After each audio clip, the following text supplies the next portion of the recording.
In my opinion, 2019 is going to be the year for Rocket League, both as a game and also as an esport. I think there's going to be a lot of new players, again, both casual and in the competitive scene. So I wanted to make a video for you guys, whether you're, a complete noob or you've been playing for a really long time like myself. Basically a video that would be helpful for everybody. So here are 19 ways for you to improve at Rocket League in 2019, and I want to just jump straight into it. Number 19 on my list is actually one of my favorite tips. And by the way, these aren't necessarily in order of importance, but they kind of are. Anyways, the idea is that you master a skill that is very difficult for you. So picking a skill or a mechanic that you currently can't do, or maybe it's just something that's difficult for you, and just devoting all of your time in Rocket League to mastering this one thing, sometimes for hours on end. This is a fantastic way to improve at Rocket League. Even if it's something that's not clearly important for the game, maybe you want to be able to air dribble for a really long time, or hit flip resets, or just be able to drive around with the ball on top of your car. I've always said that when you master a skill in Rocket League, you're improving at so much more than just that one thing. For example, if you learn how to flick really well, you're not just learning how to flick. You're taking your car control and your ball control to the next level. The next piece of advice that I would give to players who are really serious about improving is to find and play in as many tournaments as you can. And there's a lot of reasons why this is good. First, you'll often end up playing against players who are significantly better than you. And this gives you the opportunity to see what gameplay really feels like at the next level. And you can save those replays and try to see what they're doing and, see the things that you're not doing. And also, when you play in a tournament, there's just another level of hype and nerves that you just don't get when you're playing ranked. And this is always really good for you as a competitor. When you learn to play under pressure, that can be huge in Rocket League. And playing in tournaments is really a great way to expose yourself to that. So I've got some links below for some sites that you can use to basically see what tournaments are happening.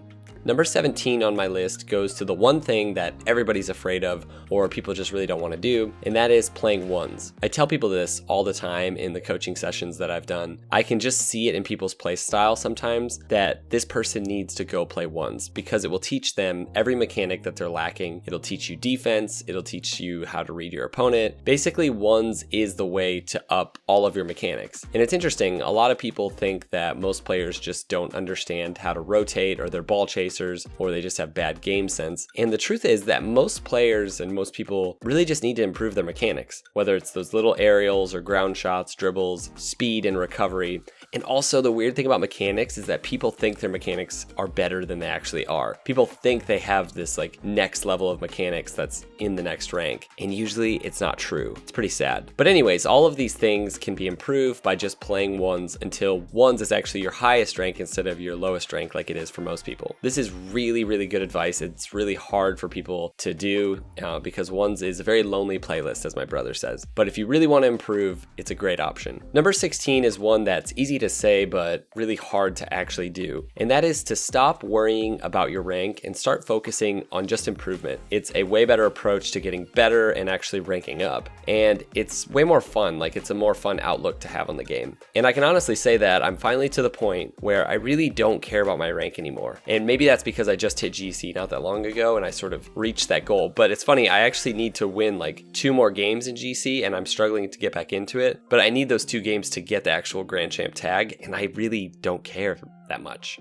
I'm just having fun playing, and yeah, it's all good. I can sometimes play with my brother for an hour and we can lose basically all the games we play, and I just go to bed basically as happy as I was before I started playing because I really don't care that much about my rank anymore. Again, it's easier said than done, and it comes with time and a lot of hours, but it really works if you can do it, if you can just learn to focus on improvement in your own game as opposed to your rank. Number 15 is probably something that a lot of you already do, but this comes from a discussion that I had with someone who was telling me that he warms up for 40 minutes before playing rank, and that he only plays ranked with certain friends who care about the rank as much as him because he takes his rank way too seriously and he's just really afraid of losing his rank. So he just basically plays unranked whenever he has free time to play. He doesn't really play a whole lot of ranked. And most higher players will tell you that you just can't approach it this way. You have to learn to solo queue, and you really should basically just only play ranked. Even if, it's your warm-up games and you lose them a lot of times, who really cares if you lose a few warm-up games? Because again, improvement is the point, not your rank, and it's way easier to improve if you're always playing against people who are around your skill level. Whereas when you jump into unranked games, a lot of times, you know, the competitiveness just like isn't there. So I would suggest to people only playing ranked. Basically, unless you're trying to like freestyle or something, I never play unranked. But, you know, I'm not saying it's a bad thing. If you are really serious, switching to mostly playing ranked is definitely a good thing. All right, guys, this one's a bit random and specific, but oh my God, if you can do this and if you commit to it, it would help you improve so much. So no matter what your skill level, you know, this is super important. This would be super helpful, but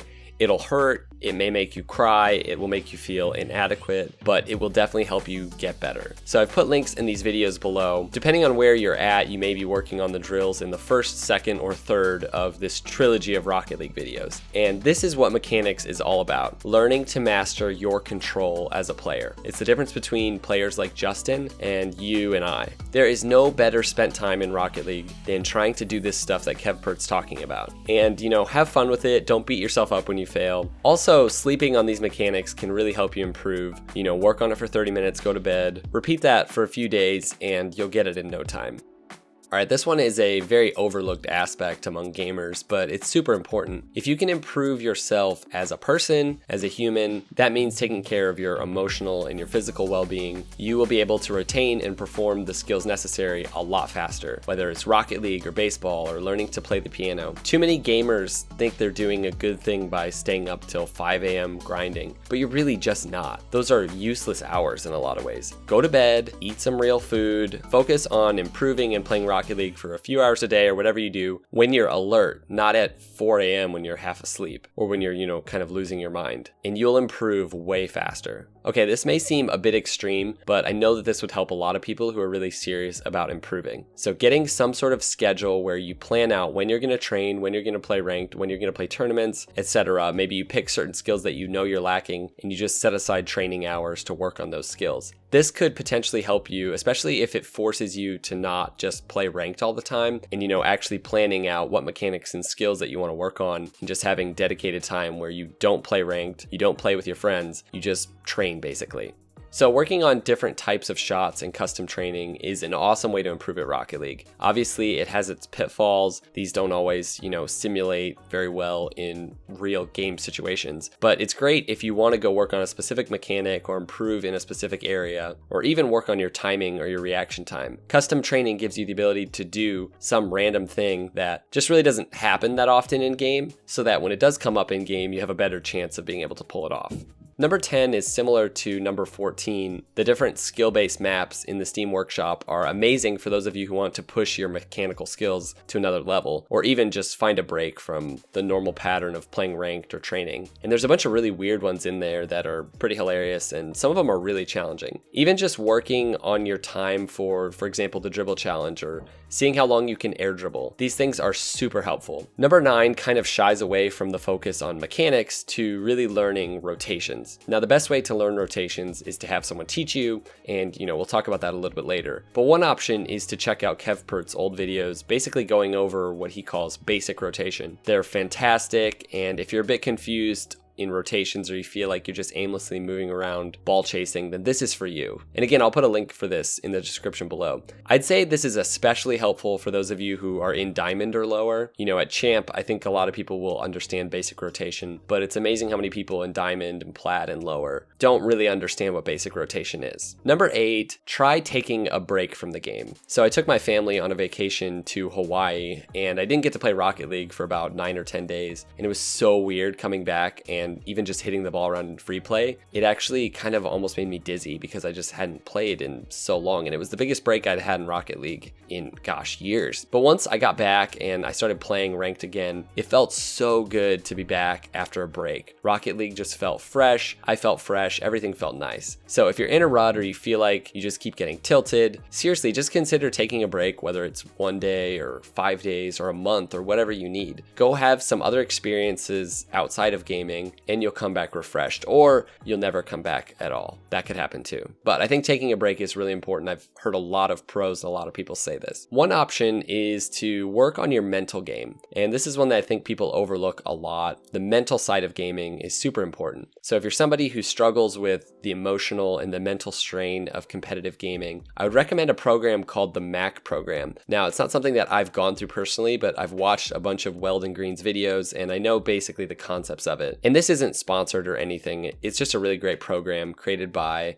basically an esports psychologist named Weldon Green, and it's all about mental toughness. But another option would be to just check out his videos. I'll put links to his YouTube channel in his program as well. But he talks a lot about mental stuff, and he's worked with, a lot of high-level esports athletes, and it's pretty cool. But yeah, anything. It doesn't even have to be this. Just researching, what it means to deal with tilt and, the emotional side of gaming. Number 6 is one that I think a lot of people overlook, or they just really don't want to take the time to do it. But watching your own replays is so unbelievably helpful, especially if you're somebody who watches a lot of high-level gameplay. You will see all of the mistakes you're making so much more clearly than when you're actually playing, and it'll give you a clear picture of where you need to improve. So you can figure out your weaknesses and really begin to work on them to remove them from your gameplay. Okay, I think this is a tough one for a lot of people, but I honestly think this may be the best, fastest way to improve at Rocket League, or really anything in life, any skill. If you can get paired up with some helpful players who are significantly better than you, not just a little bit better, but way better than you, and start playing with them regularly and put in the work to get better when you're not playing with them, and always be trying to learn, you will improve so fast. Now, this is what happened with my brother. He started playing significantly later than me. I think I already had maybe 800 or 1,000 hours when he started playing, and now we're at the same rank, and I have 4,000 hours and he has 1,500 hours, and it's crazy. I think he only played for a few months before he beat me in a ones match for the first time. So if you can find some people who are willing to have you play with them, I know maybe those people are rare, but if you're somebody who's really willing to take criticism and learn, you will improve at crazy rates. Number 4 goes to just hitting the ball around in free play and working on mechanics in free play. Now, I was talking with Donut King. He is a Rocket League YouTuber and streamer, and he was telling me about how he had a friend who was able to get to Grand Champ super fast because for his first 400 hours, he basically just worked in free play and in custom training. And he got Grand Champ super fast because his mechanics were so much better than most players who didn't have that many hours. I've also talked to pros who say that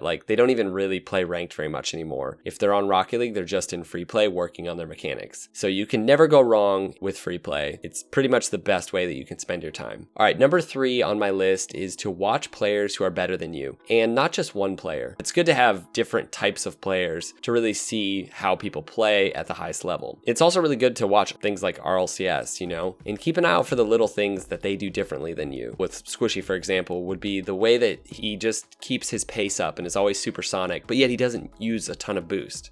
How does he do something like that, and how can we implement that into our gameplay? And it's also really good to watch, high level play sometimes right before you go play and try to sort of match that controlled pace that they have. That can be super helpful too. All right, number 2 on my list would have been number 1, except that I don't think it's necessarily for everybody. Whereas number 1 and a lot of these other ones are really for everyone. The only people who I can think of who may not benefit as much from a coaching session are brand new players, like players who just picked up the game, whereas all these other tips would apply to them. So if you just got Rocket League and you're having fun trying it out, you need to just be playing and keep playing and put in the time and worry about hiring a coach maybe later down the road. But if you're grinding through the ranks, whatever rank you are, even if you're bronze, hiring a Rocket League coach is probably the single best thing that you can do to improve at Rocket League and improve fast. It's either this one or playing, with people who are really good. Sometimes when you hire a coach, you actually get to play with them. But if you're grinding through the ranks, this is definitely a great way to go. And I've started a platform for Rocket League coaching called Gamers Ready. I know a lot of you have already done coaching sessions on there. A bunch of people have just found this super helpful. This is a fantastic way to understand the game better and improve and rank up like crazy. There's so many people who were not getting to GC and they got GC in just a month after they did a coaching session. So I've put a link in the description below if this sounds like something that you're interested in, and you can check it out. All right, guys, number 1 on my list is to just have fun, relax, and really learn to enjoy the game, especially if you're somebody who's been playing for a while and you've found that you're not enjoying it. Like, just chill out and have fun with it. Don't take it too seriously. In spite of all the seriousness, I've talked about above, like the idea of having a schedule and stuff, it's pretty intense. But, if Rocket League isn't fun, then what's the point? To me, it's honestly one of the funnest things I've ever done. Like, it's one of the funnest games I've ever played. That includes, any sport. That includes board games like Splendor. Even though I'm literally unbeatable at Splendor, I still love Rocket League more than Splendor because it's more fun. There are a lot of people who have sort of lost that sense within the Rocket League community. There's a lot of critical people, there's rude people, but there's still this big group of people who just play because it's super fun and they enjoy improving and enjoy learning. And I hope that's you. But in a lot of ways, the most fun aspect is learning and improving and seeing yourself get better. So I hope you guys are able to sort of hold that tension between trying to really improve and get better and just having fun with it. All right, I hope you guys enjoyed this one. Thanks for watching. Hopefully it was helpful. And yeah, we'll see you next time. Peace out.